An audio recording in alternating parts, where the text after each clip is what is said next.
What is up, guys? Welcome back to the channel. So today's actually going to be a different type of video. As you know, we bought this thing completely demolished and we brought it back to life looking almost OEM, if not better. And actually Throttle put together an awesome video for us. As you know, they've been doing these time-lapse videos, usually 10 minutes. This one's about 12 minutes because it is a little bit more intricate, but enjoy this awesome video right here. Police dash cam video shows the powerful sports car's front end smashed to pieces.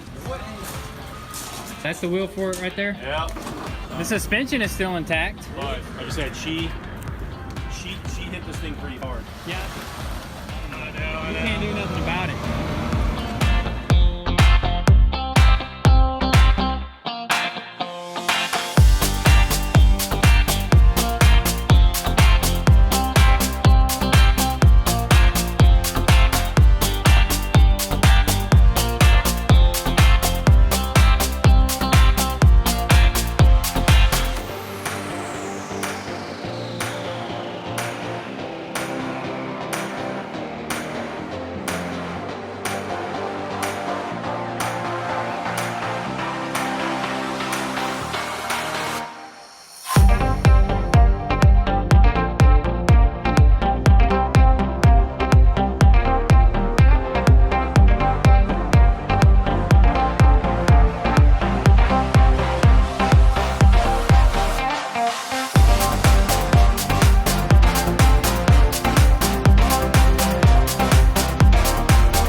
We gotta go put this thing up before Oh yeah. before we get in trouble.